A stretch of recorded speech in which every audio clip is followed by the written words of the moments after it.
Antes de que la larga historia de la humanidad desembocara en la aparición del hombre moderno, otras especies humanas ya extintas habitaron el planeta. Durante más de 300.000 años, el hombre de Neandertal ocupó grandes territorios, desde Europa occidental hasta el Altai, a través de Oriente Medio y Asia Central.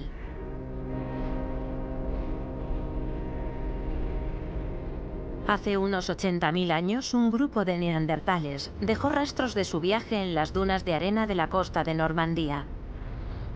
Neandertal, tras la huella de otra humanidad.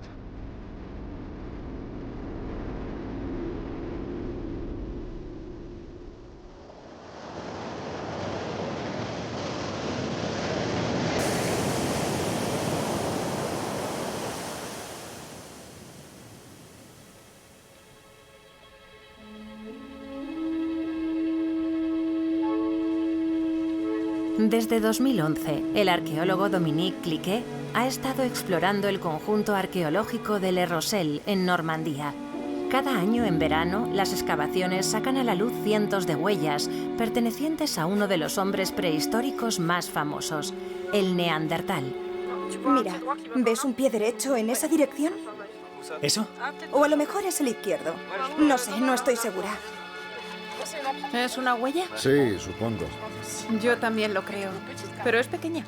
Una pregunta. ¿La dirección es importante? Sí. Es rara. Esto sí es un pie. Es un poco más grande que los demás, pero a lo mejor fue un resbalón. Este yacimiento es peculiar porque las huellas humanas están sin duda asociadas a los neandertales.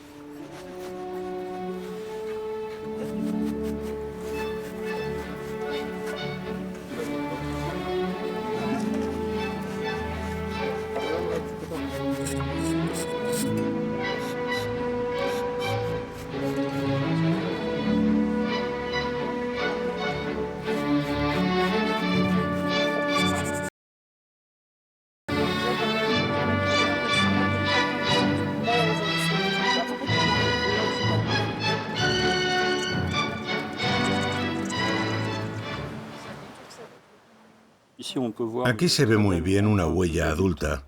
Se distingue claramente el talón, el arco del pie, el dedo gordo y los otros 4. Esta huella destaca. Es una buena fuente de información para el estudio de la morfología de este neandertal.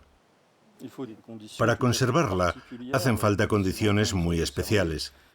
Y esas condiciones las proporciona principalmente la dinámica del viento. Es decir, en los suelos arcillosos se suele depositar arena que es arrastrada por el viento. Este barranco es de hecho una trampa natural que ha conservado la arena traída por el viento hasta nuestros días con la formación de una masa de dunas muy grandes. Hablamos de un espesor de 20 metros aproximadamente.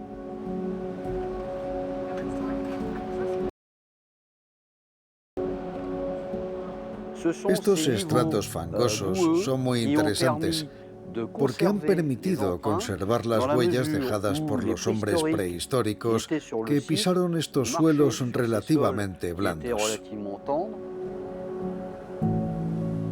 Avalanchas de barro y acumulación de arena a lo largo de decenas de miles de años. El mar ha erosionado el antiguo sistema de dunas y ha sacado a la luz los estratos que corresponden a los asentamientos prehistóricos. Poco a poco, el mar va devorando la costa. Muchos restos arqueológicos.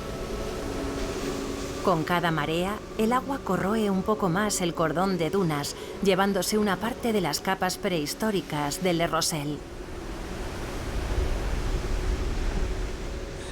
Esta subida del nivel del mar que va devorando poco a poco la costa relacionada con el calentamiento global.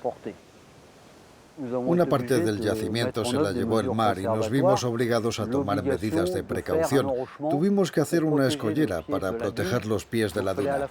Era muy importante conservar el yacimiento durante la excavación y mantener el mar a raya antes de que subiera el nivel y se llevara todas las capas arqueológicas.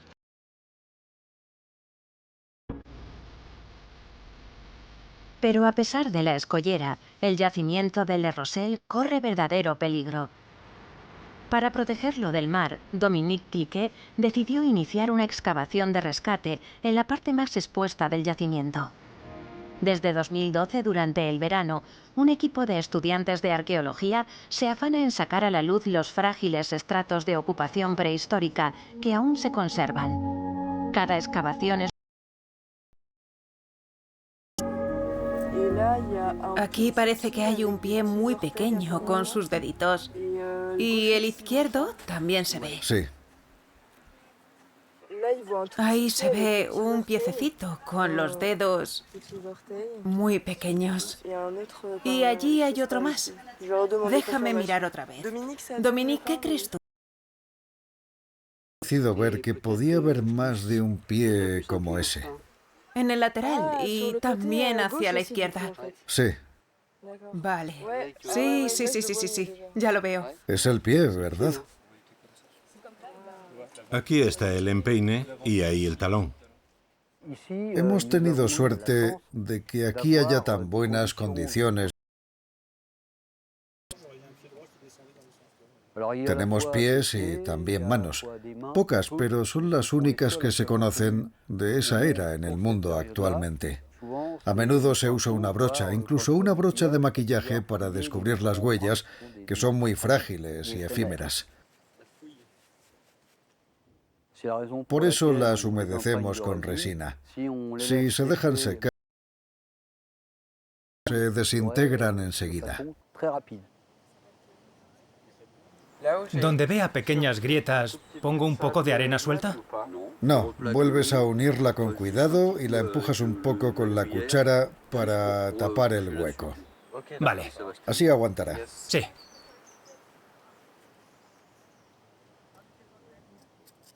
También, nada más extraer estos restos, que son efímeros, debemos consolidarlos para no perder la información. Y después los estudiamos y así trasladamos este valioso conocimiento a las generaciones futuras, que espero que pronto tengan otros métodos de investigación.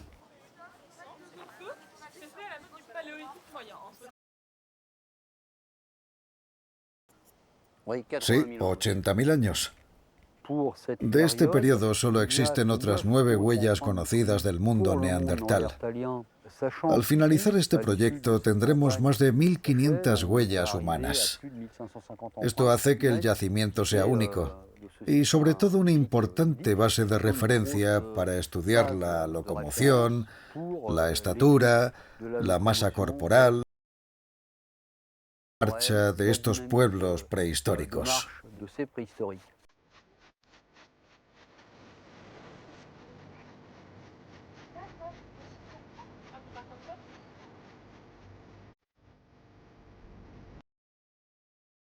Neanderthalensis debe su nombre al valle de Neander, en Alemania, donde se descubrieron en 1856 los primeros huesos y un fragmento de esqueleto que permitió identificar esta nueva especie del género Homo.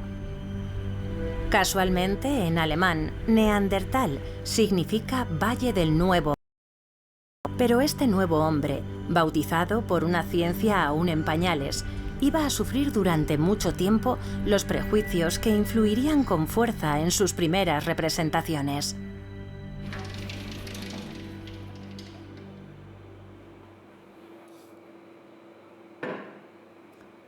Tenemos aquí 3 moldes de los huesos del Neandertal, hallado en...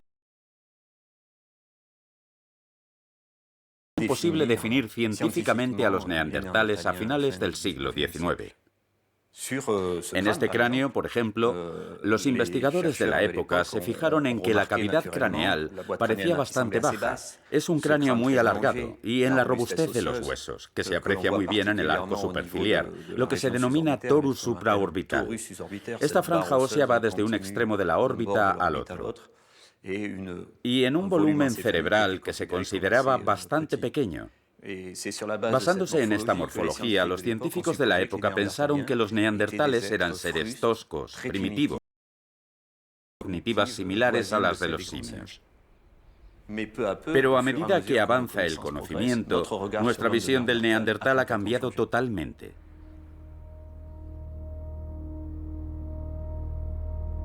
Desde finales del siglo XIX, los hallazgos de huesos de Neandertal se han multiplicado por toda Europa y más allá.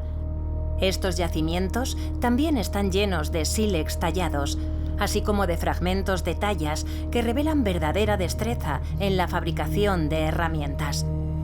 En Normandía, talensis, pero en muchos yacimientos han aparecido herramientas de sílex que dan fe de la presencia de grupos neandertales en estos territorios de Europa occidental.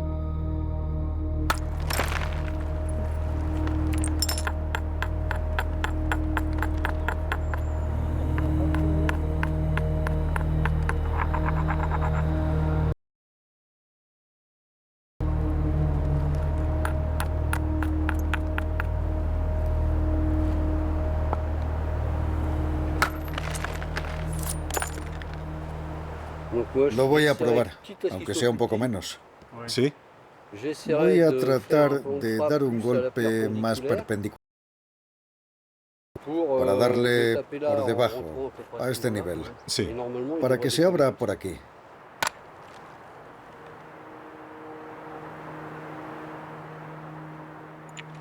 Sí, ¿Tiene buena pinta? ya lo creo.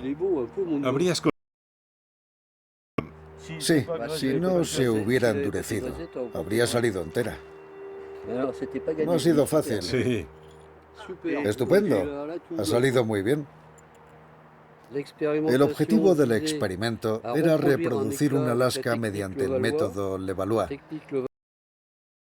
principalmente al hombre neandertal. Consiste en preparar una cara de una pieza como esta para sacar lascas de formas predeterminadas, con lo que queda un hueco en forma de caparazón de tortuga. Es un concepto que encontramos en todas las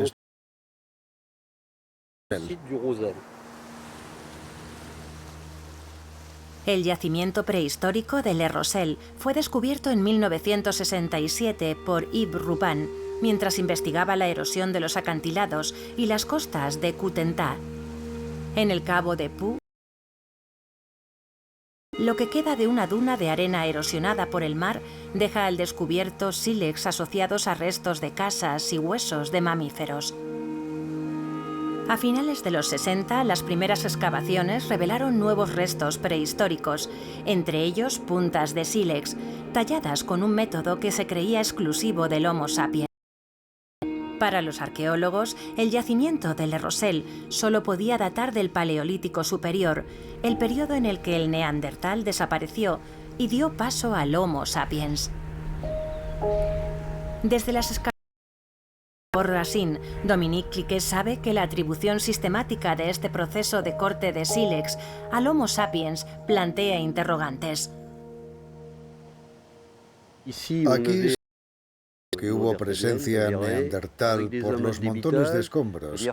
Es decir, que es el lugar donde aquellos artesanos cortaban el sílex que serviría para hacer útiles de carnicería. En este yacimiento lo más interesante es encontrar un lascado clásico del Paleolítico Medio, asociado al hombre de Neandertal en estrato con el método Levallois. Y también un método que antes de descubrir este yacimiento se atribuía al hombre moderno, el lascado laminar. La secuencia estratigráfica descubierta muestra que estos sílex están asociados con estratos geológicos que datan de hace 70.000 años, periodo neandertal. Al igual que en Port Racine, las columnas estratigráficas hechas por Dominique en Le Rosel muestran que estos restos de tallado laminar están asociados con estratos anteriores a la llegada del Homo sapiens. Sea cual sea la técnica utilizada, fabricar una herramienta de sílex es un proceso complejo que requiere habilidades cognitivas considerables. Nos damos cuenta de que existe un propósito desde el momento de la prima. A partir de ese momento, la intención de producir algo debe realizarse a través de una serie de acciones con el fin de fabricar una herramienta o un fragmento con una forma predeterminada. Esto implica una habilidad que se transmite. Por tanto, nos remite a la educación, al aprendizaje y que permitiera la transmisión de ese conocimiento.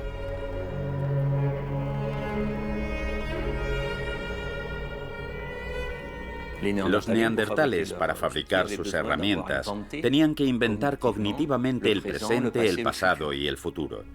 La anticipación de los gestos, la posibilidad de transmitir ese conocimiento, de contar historias. Si la cuestión de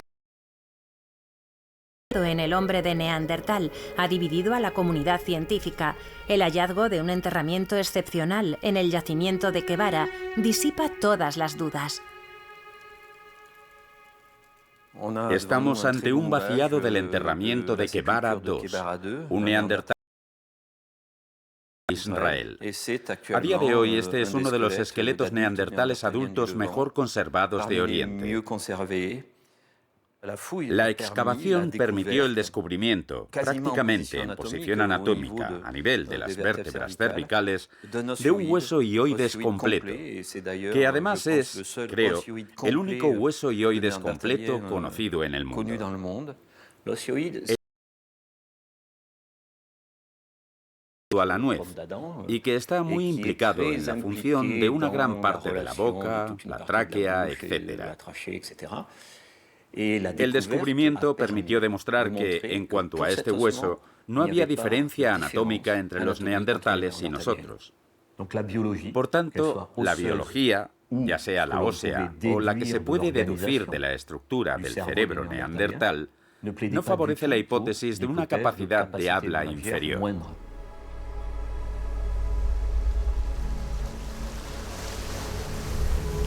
El lenguaje como prueba de humanidad.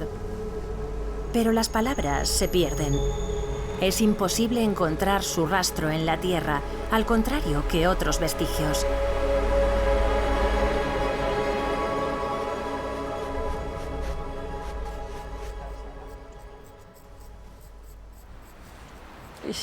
Estamos en una zona de roca suelta, con muchas placas de esquisto que se han venido abajo.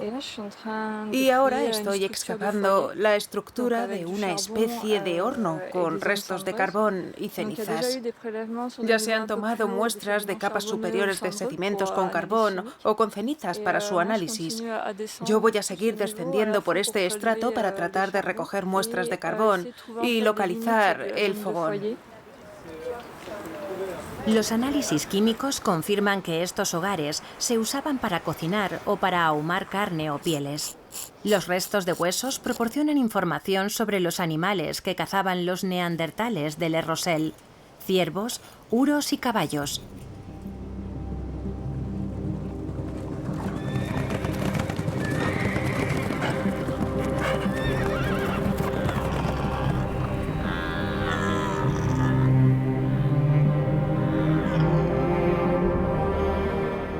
Lo interesante es disponer de datos del entorno de esos animales. Se sabe que eran típicos de ambientes más bien templados. Hay muchos fragmentos de carbón y algunos muy grandes, también de troncos carbonizados que nos informan sobre las especies utilizadas por los pueblos prehistóricos y, por supuesto, la vegetación circundante. Por tanto, a partir de todos estos elementos podemos dibujar una especie de escena ambiental que nos da indicios de los hábitats en los que vivían los pueblos prehistóricos. Se trata de grupos humanos nómadas que se desplazaban por el territorio siguiendo a los grandes herbívoros. Y sabemos también que se trasladaba el grupo entero. Sabemos que venían en las estaciones frías, es decir, en otoño, invierno y principios de primavera, pero en verano se iban a otra parte. Dado que en aquella época los humanos eran cazadores-recolectores, sencillamente iban donde había alimento.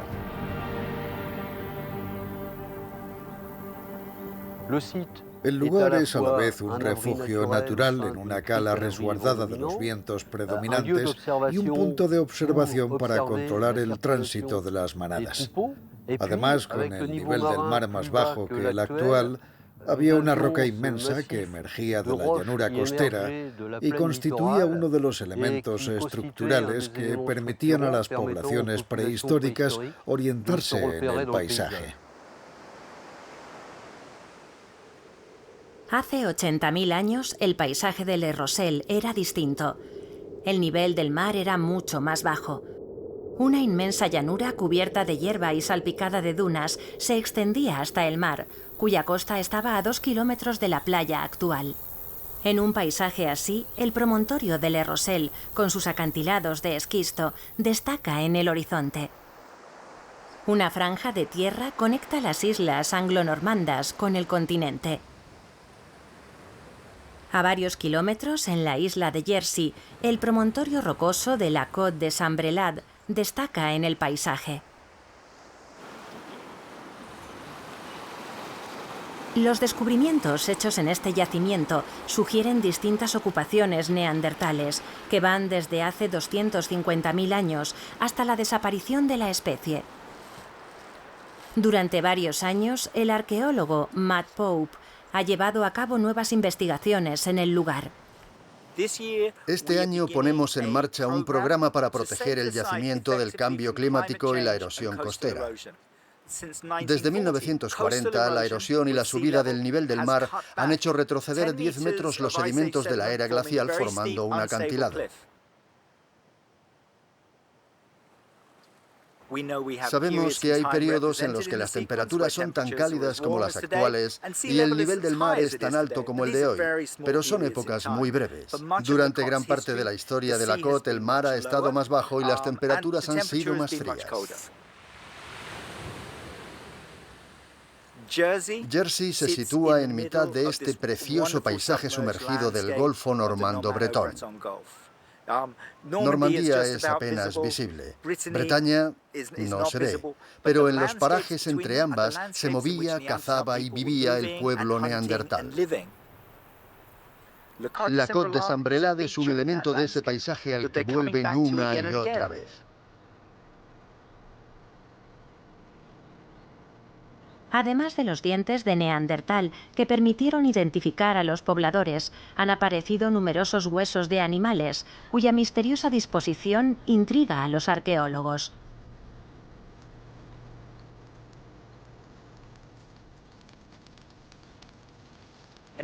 Los neandertales recogen cráneos, recogen costillas y colmillos de mamut, y construyen estructuras con ellos. No son esculturas ni monumentos, pero tampoco desperdicios, porque están colocados de formas muy específicas. Los cráneos se ponen en un extremo, las costillas a lo largo de los cráneos y los colmillos encima de todo. Enormes costillas de rinoceronte lanudo y de mamut se colocan unas sobre otras y en algunos lugares se clavan a los cráneos para anclarlas. Es muy emocionante tratar de entender y reconstruir algo así.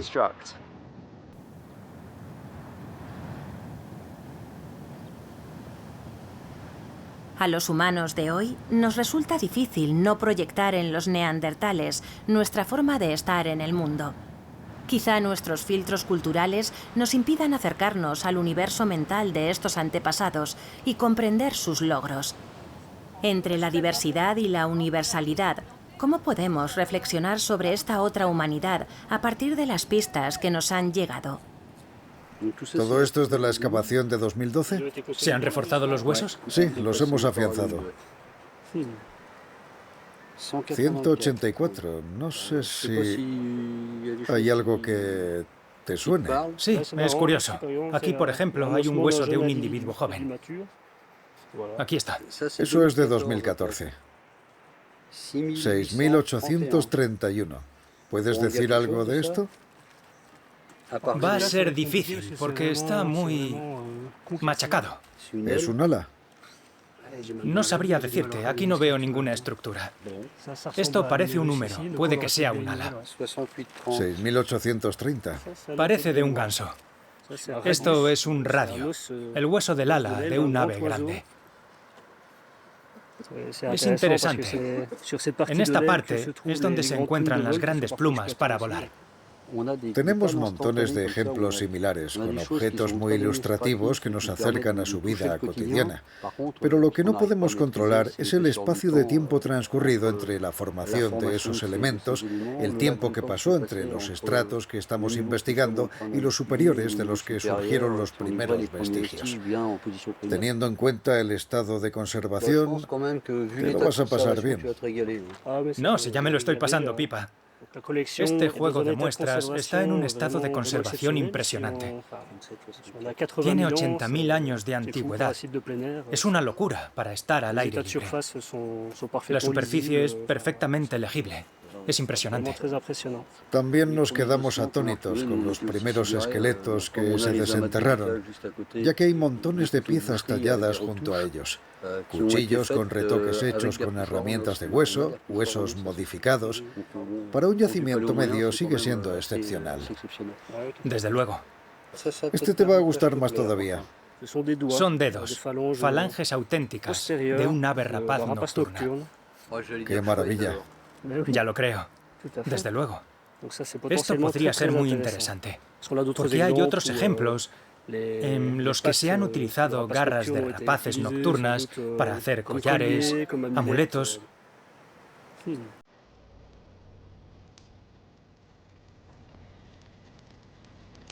Plumas de grandes aves o garras de rapaces, restos que nos hacen pensar en adornos hallados en otros asentamientos neandertales.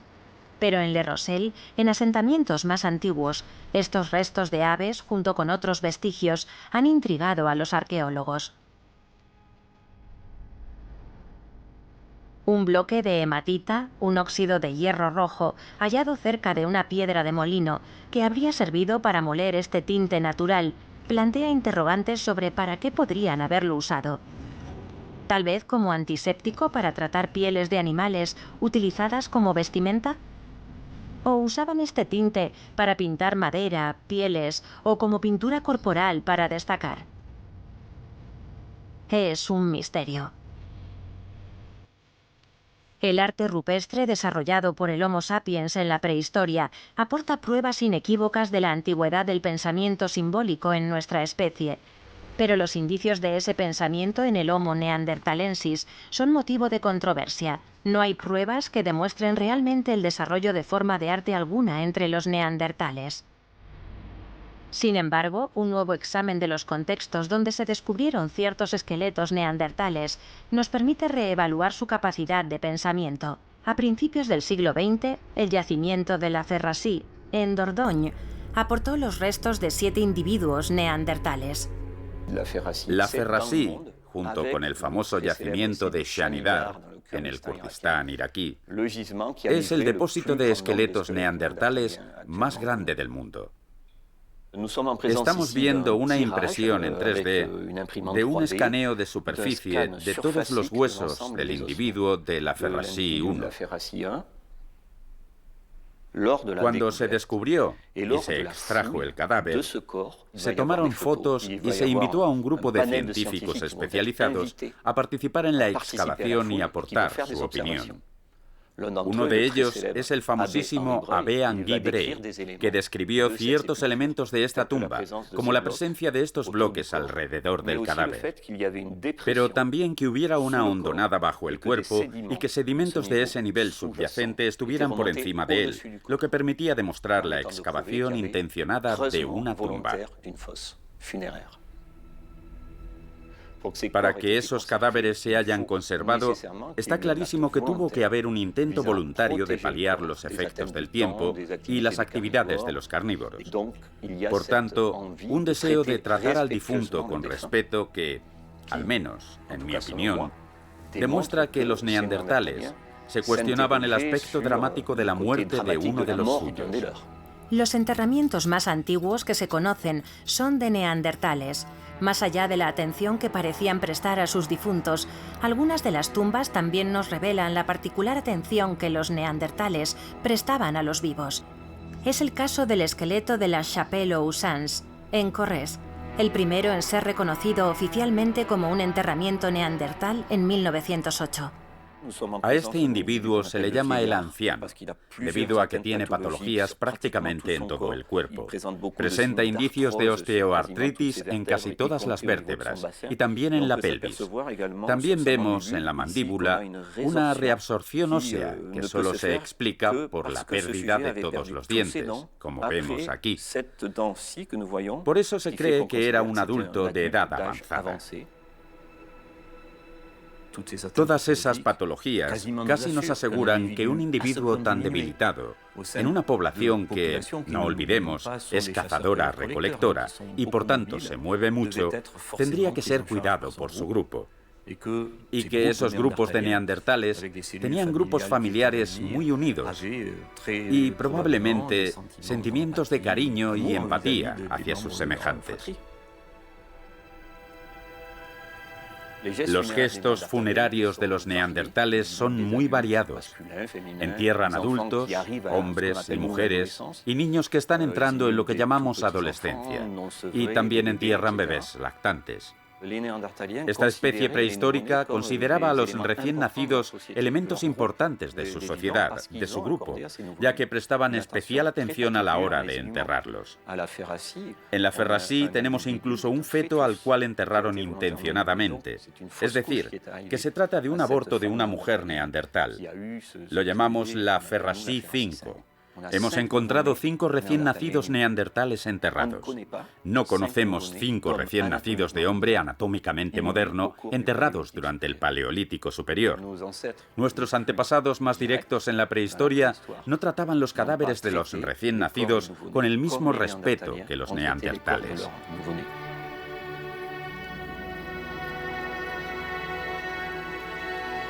Estas tumbas de niños o recién nacidos dejan entrever la importancia que este pueblo daba a su descendencia. En Le Rosel, las numerosas huellas pequeñas encontradas parecen indicar que el grupo que habitaba la región tenía una proporción significativa de niños, cuya actividad probablemente también tuviera un mayor impacto en el suelo que la de los adultos. Una huella de una mano infantil. Esta es muy grande, pero puede que apoyara y la arrastrara hacia atrás. Sí, puede que la arrastrara. Sí. Es una buena hipótesis. Y en verano es difícil dejar huellas, porque el sedimento está seco. Sí. En 2022, Ashley Wiseman, arqueóloga británica especializada en huellas antiguas, se unió al equipo de Le Rosel. Su experiencia en análisis de huellas demostró ser muy valiosa. Esta es una huella de un niño neandertal, de un individuo joven. Se puede ver el pulgar y los otros 4 dedos. Aquí. Vemos una mezcla de huellas de pies de adultos y de niños y algunas también de manos. La interacción entre estas huellas y cómo se mueven nos dice mucho sobre el grupo social, cómo interactuaban e incluso cómo se movían los niños hace 80.000 años. Esta es una buena secuencia de huellas infantiles. Estamos en un pasadizo con huellas de poco relieve, pero aún así muy reveladoras. Podemos ver el talón, la punta del pie. Esto es un talón, un metatarso, con lo que queda de la huella del dedo gordo. Algunas zonas en las que dominan las huellas infantiles nos hacen pensar que se trataba de una especie de guardería, donde individuos de mayor edad cuidaban a los niños, como parecen indicar algunas huellas de pies. En la actualidad, con los métodos disponibles, se presume que se trataba de grupos de entre 15 y 20 individuos, con un número de niños relativamente significativo.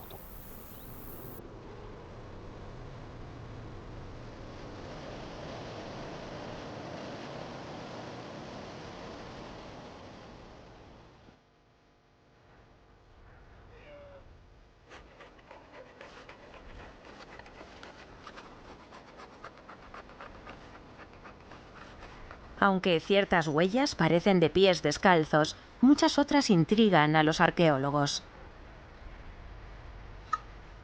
Tenemos morfologías que hacen pensar en pies calzados. Por tanto, vamos a recurrir a la experimentación. Me está costando atarme los zapatos. No me sale el nudo.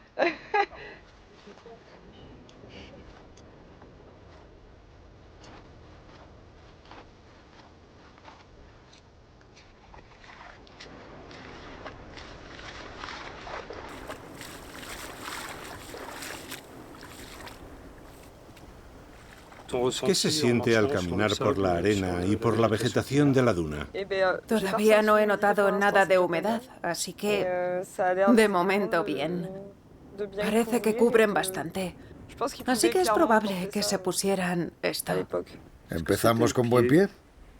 Con buen pie.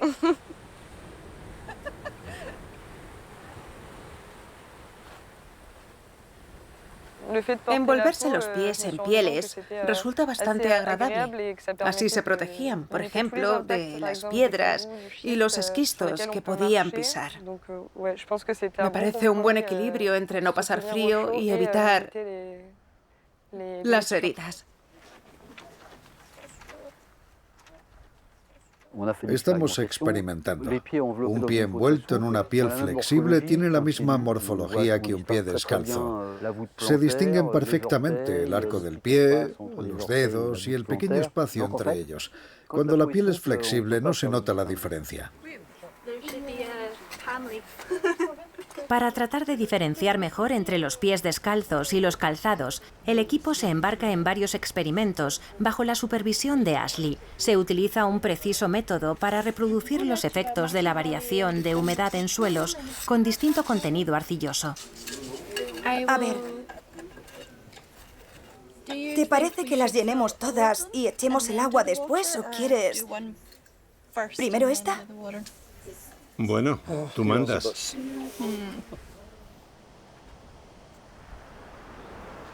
Tenemos 6 cajas. Las hemos rellenado todas con sedimentos que hemos extraído de los distintos estratos arqueológicos. Ahora iremos echando agua y hemos hecho un zapato prehistórico de piel de cabra para probar cómo queda la huella al pisar en las distintas cajas con distinto contenido de agua y compararlo con cómo queda sin la piel de cabra para tratar de determinar si los neandertales pudieron ir calzados o no.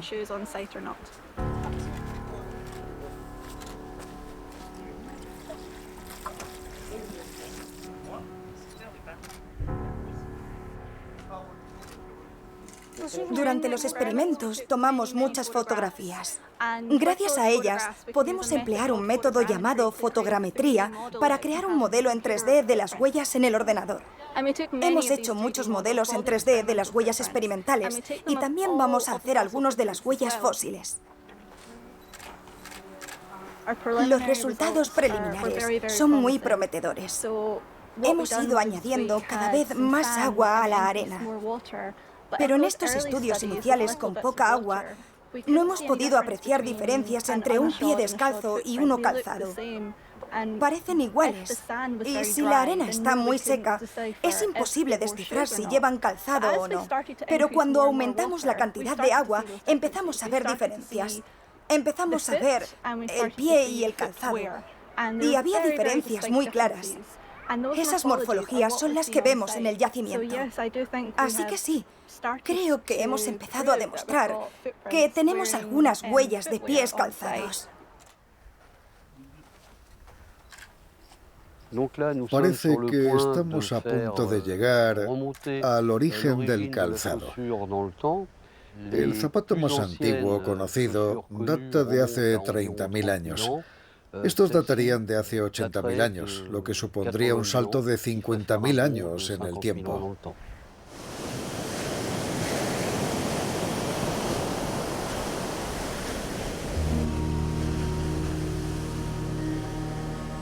Al contrario de lo que pensamos durante muchos años sobre los neandertales, que eran semisalvajes, cada vez está más claro que tenían conocimientos, técnicas, métodos. Y se habían adaptado al entorno, lo cual es extraordinario. Eran tan capaces como nosotros, o más, de vivir según las condiciones de su entorno. Se trata de individuos que entendían perfectamente todas las sutilezas de su entorno, que ideaban técnicas para fabricar herramientas que les facilitasen las tareas. Son tan humanos como cualquier grupo de hombres prehistóricos no neandertales que vivieran en la Tierra al mismo tiempo que ellos. Estos estudios nos hacen suponer que eran plenamente humanos en su comportamiento tecnológico y ecológico, pero también en su forma de pensar y de usar la imaginación. No todos los neandertales hacían lo mismo ni se comportaban igual. Pero algunas culturas neandertales, en algunos lugares, en algunas épocas, hacían cosas maravillosas para las cuales puede que no tengamos una explicación, pero las reconocemos como humanas. Y cuando reconocemos que la adaptación humana colectiva y compartida es cultura, y que los neandertales tienen cultura, del mismo modo que nosotros, vemos una plasticidad y que esta especie tiene potencial para hacer cosas increíbles si se dan las circunstancias adecuadas. Por eso creo que es hora de aceptarlos a ellos y a otras especies contemporáneas en la gran familia humana.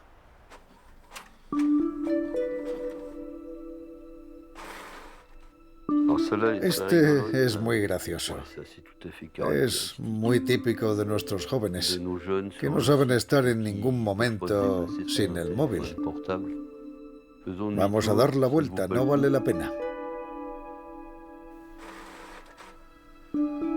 Todos los primates y después un tipo vaciando el cubo de basura en el mar. Es todo un mensaje.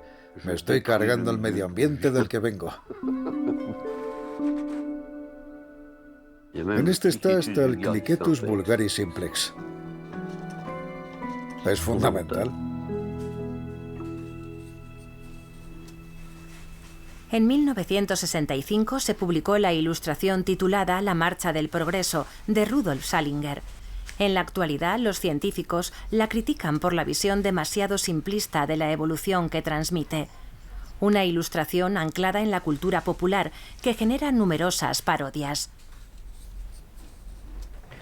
Esta ilustración muestra a los diferentes individuos que han vivido en los 2 últimos millones de años. Obviamente, con los conocimientos de la época, porque hemos podido recaracterizar algunas especies y completar el cuadro familiar.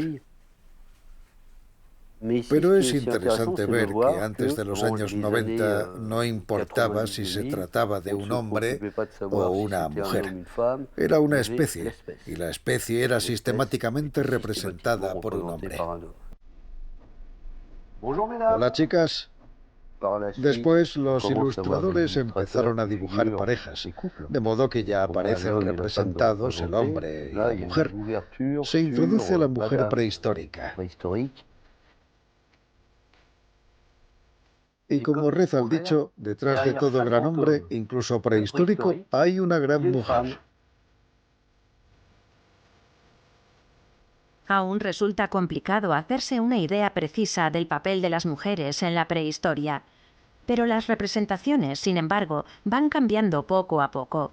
Ahora, ya sea neandertal u otra especie humana, la mujer prehistórica eclipsa a veces al hombre. El punto fuerte de la obra de Salinger es que nos hace comprender la idea de evolución defendida por Darwin. Pero esta representación de una evolución lineal, que ofrece la ilusión de que el Homo sapiens sucedió al neandertal, oculta la coexistencia de ambas especies durante más de 150.000 años. Un largo periodo durante el cual neandertal y sapiens se encuentran y se mezclan, como demuestra entre el 1 y el 4% del ADN neandertal presente en el genoma. Yo creo que podría tener que ver con la combinación de varios factores, tanto climáticos, medioambientales, como quizá también culturales. Es cierto que los neandertales desaparecieron hace unos 45.000 años, quizá un poco menos los más recientes, pero los primeros humanos anatómicamente modernos que llegaron a Europa Central hace 45.000 años intercambiaron genes con los neandertales, y esas poblaciones humanas anatómicamente modernas también desaparecieron, o al menos no dejaron descendencia genética. Por tanto, no solo los neandertales desaparecieron en esa época, sino también otros linajes biológicamente muy cercanos a nosotros. Son otros grupos humanos los que triunfaron evolutivamente, lo que plantea la cuestión de una forma distinta.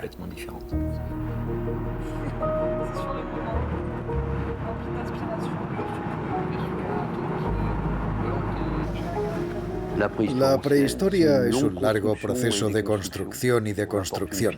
Pones una piedra, la quitas, pones dos, quitas una.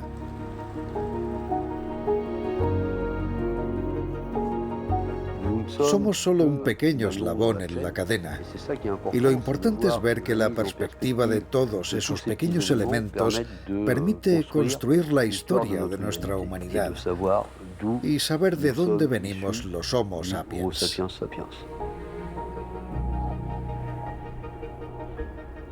Los arqueólogos tardarán 3 o 4 años más en concluir la excavación del yacimiento más amenazado por la subida del nivel del mar.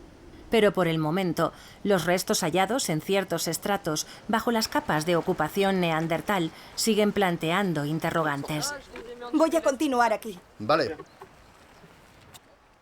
En estos estratos intermedios, o bien se trata de neandertales que habrían implementado tecnologías que se asocian más al hombre moderno, o se trata de una primera incursión del hombre moderno en nuestro espacio geográfico hace unos 80.000 años, lo que no es para nada descabellado, ya que los límites se han estado moviendo durante los últimos años. ¿Por qué no? Lo único que nos permitiría tomar una decisión sería el descubrimiento de material óseo, algo así como un hueso o un diente que, mediante la caracterización de proteínas, nos indicara qué especie humana ocupa estas capas intermedias. Por último, hay una tercera hipótesis.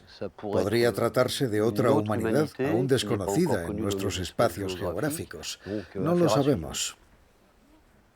Todavía no hemos salido de dudas.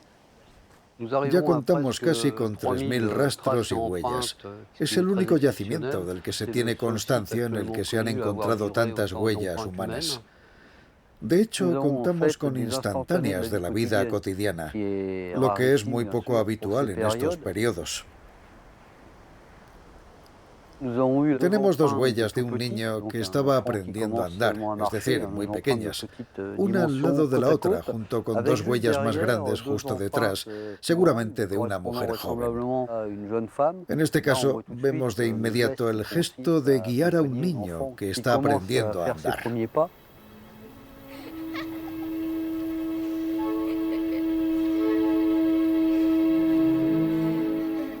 Con estos descubrimientos vislumbramos al ser humano en un contexto emocional, algo que no es tangible en ningún otro lugar. Por una parte es muy emotivo, pero por otra son momentos poco frecuentes, incluso en la carrera de un prehistoriador.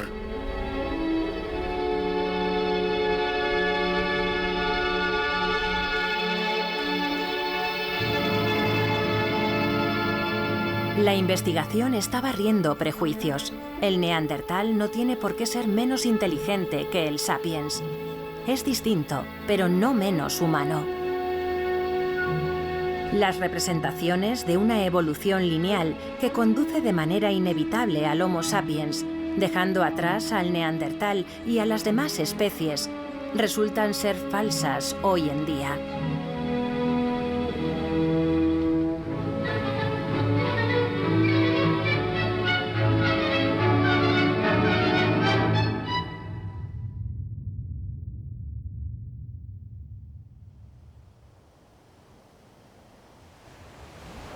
Se está desmoronando una certeza, la de pensar en nosotros, los sapiens, como el resultado último de la evolución, la adaptación definitiva.